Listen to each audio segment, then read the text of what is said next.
Bok! Evo nas opet u shoppingu, odnosno post-shoppingu, budući da sam ja zadnjih par tjedana poludila od kad je došla proljetna kolekcija i već sam preskočila i proljeće i kupila i neke ljetne stvari. Evo ih iza mene, samo sam ih gomilala u ormaru vrećice, budući da je vani hladno i nisam još uspjela nositi ništa, tako da su stvari još nove ovdje. I danas ću vam pokazati šta sam sve kupila, šta sve smatram da će se ovo proljeće i ljeto nositi, čemu se ja veselim, a neke stvari ćemo i probati. Evo ovako. Roza je definitivno boja ove sezone, vjerujem da to već znate, i ova bluza, čim sam ju vidjela online, rekla sam da je moja. Ima gola leđa, ima ove ogromne rukave koji su predivni i boja je savršena. To ću probati sigurno. Može se kombinirati super na ovakve svijetle traperice visokog struka. Njih sam već obukla jednom, tako da sam skinula etiketu. Ovo je nešto full slično, ali u svjetlo-plavoj boji i malo elegantnije. Treba mi za eventove na koje idem jer nema gola leđa, nego se ovako križa i ima široke rukave. I meni se sviđa na ovakve hlače. Znači ovo su hlače koje možete, odnosno trebali biste kupiti zato što mogu proći i pod sportsko i pod elegantno.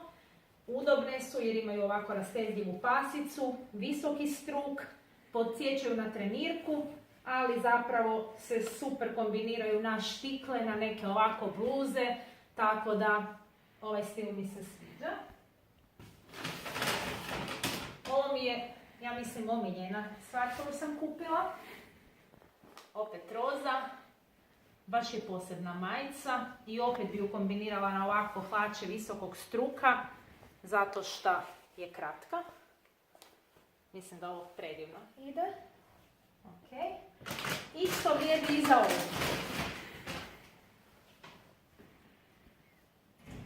Opa.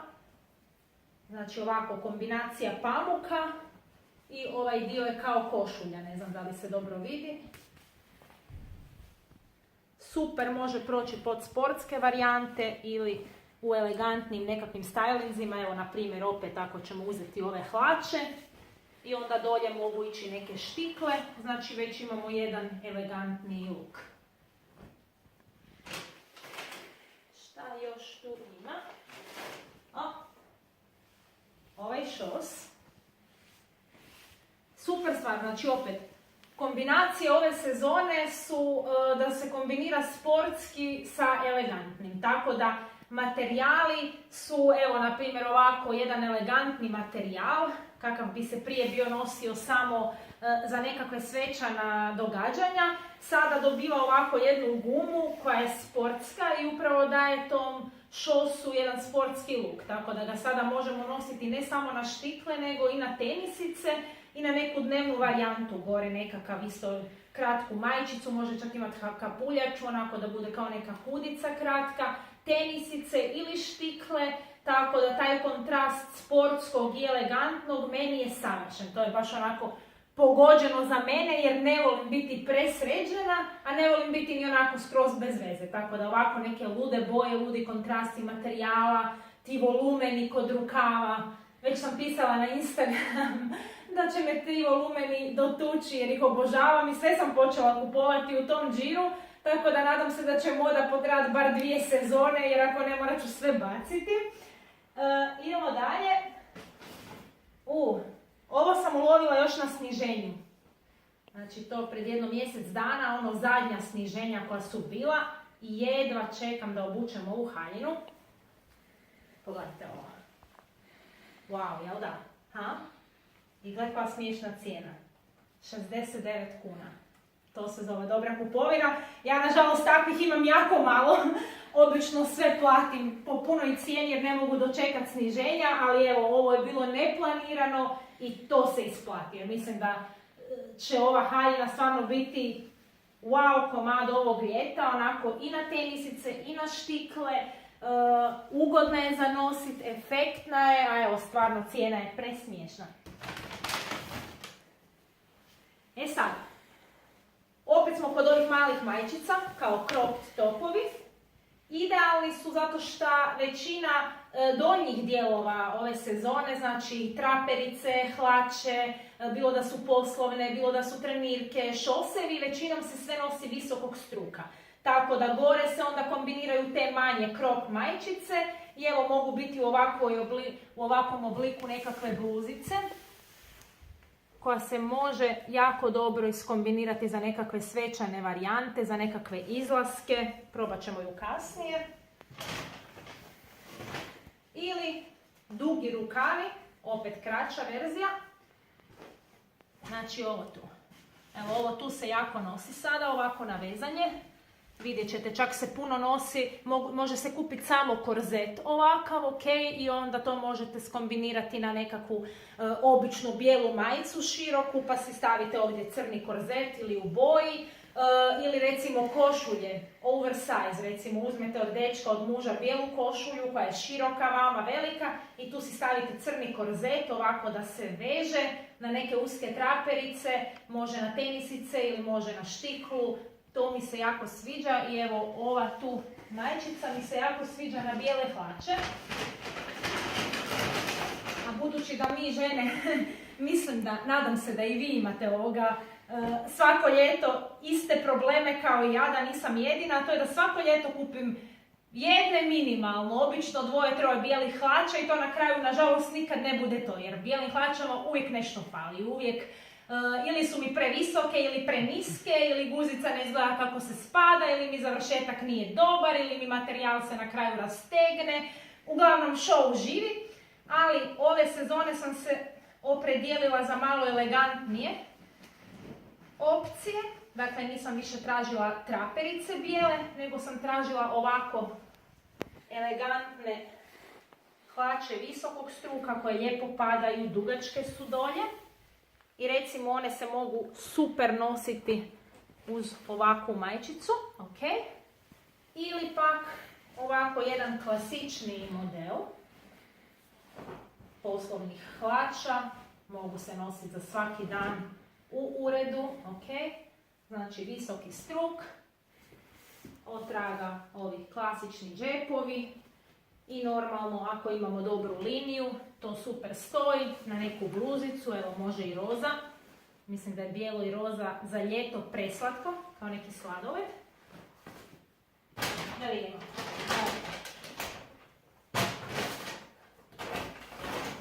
Naravno, još rozoga. Znači, pogledajte ove hlačice. Kupila sam ih na dječjem odjelu.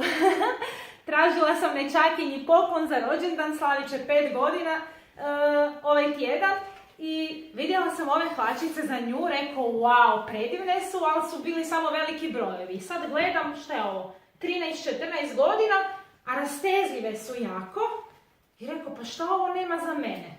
Rekao, ajde idem probati. I na kraju su mi super, dobre su mi, čak mi se sviđaju što imaju ovaj dio ovako, znači nisu vruće hlačice, znači imaju tu ova 3 cm, što obično za žene ne mogu ni naći, nego su sve odrezane ovako skroz, pa mi dižu se, ulaze, vidi mi se cijela guza. U ovim hlačicama ne, zato što imaju ta 3 cm viška, tako da evo, pogledajte na dječjem odjelu, ako ste mršavi, prolazi.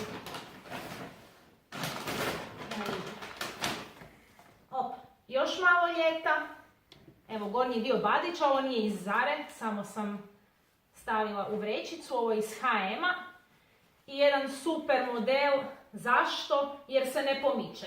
Dakle, ja ne volim da me badići da mi lete, da moram svako malo misliti gdje mi je šta.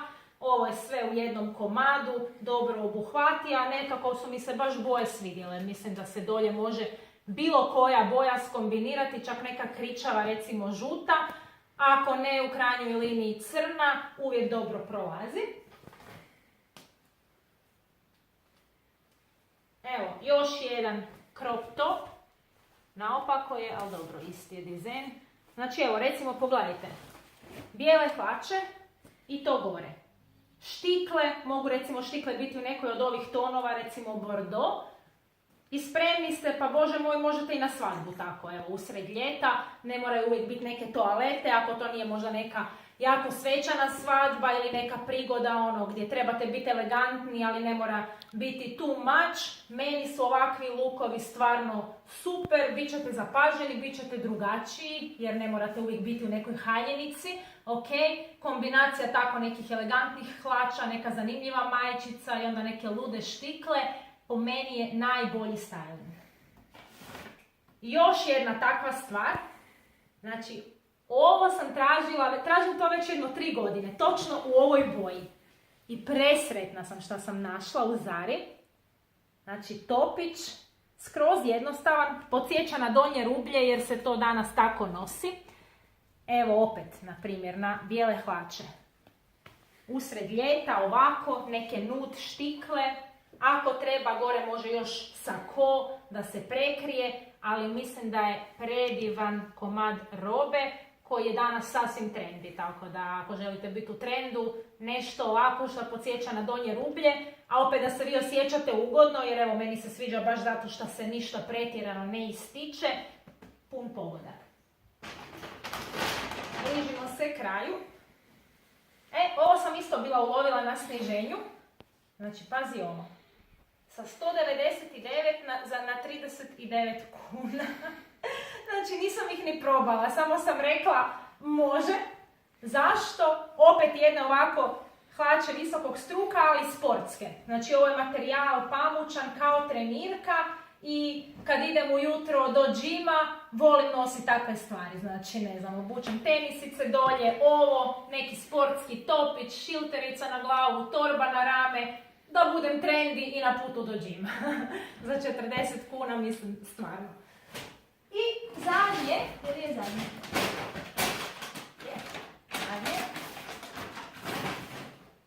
Zadnja je ova bluza golih ramena.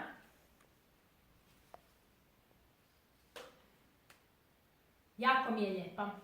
Ima i u bijeloj boji i inače bi odmah otišla na bijelo jer nekako ti komadi ljetni uvijek kupujem bijelo. Ali sam prošle godine kupila 2-3 bijele bluze, isto imaju ovako otvorena ramena, pa sam si rekla ajde da ovaj puta stvarno uzmeš neku drugu boju, ali mislim da je čak još elegantnija. Za neki noćni izlazak, na primjer uske traperice, to, dobar ruž na usnama, kad si preplanula, štikle dobre, mislim da je to pun pogodak. I još 2 narudžbe koje su mi stigle online, su ove štiklice. Znači, ovo je must have ove sezone. Sve što je ovako fluffy, puno perja, obavezno. Roze normalno za mene must have. Crne mi se toliko i ne sviđaju, kupila sam ih iz potrebe. Trebale su mi za jednu kombinaciju. Nažalost, stigle su prekasno, dosta sam ih čekala, jedno 45 dana. Tako da sam fulala tu kombinaciju, nisam uspjela obući za taj event za koji su mi trebale, ali dobro, crno se uvijek može iskombinirati i iskoristiti, tako da to ću moći nositi 100%. Ali rozima se baš jako veselim. I evo na sve ove roze stvarčice koje sam kupila, mislim da će super pasati. Jel da? Sad, ajmo nešto i probati. Presvučit ću se pa vam se pokažem.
evo ga. Završili smo top 5 stvari koje morate svakako kupiti ukoliko ne možete sve ovo kupiti, razumijem. Šta mislim da vam treba svakako je hlače elegantne, visokog struka, top, obavezno, neki od ovih kakve sam pokazala, jer ih možete skombinirati savršeno i na traperice i na ovakve hlače. Okay. Neka majica sa naglašenim rukavima, obavezno, a budući da vam treba i nešto u roza boji, obavezno, najbolje da kupite rozu boju sa naglašenim rukavima i onda ste dobili 2 u 1. Fluffy štikle, također must have. I traperice visokog struka za ove dnevne casual varijante, dakle mogu biti ovakve obične rastezljive ili mogu biti ovakve retro, malo kruće sa nekakvim stikersima po sebi, na vama je. Hvala što ste gledali, što ste se družili sa mnom, pišite mi, javite ako vam je pomoglo, uslikajte mi ako ste kupili nešto od ovoga ili slično i vidimo se u nekom sljedećem videu.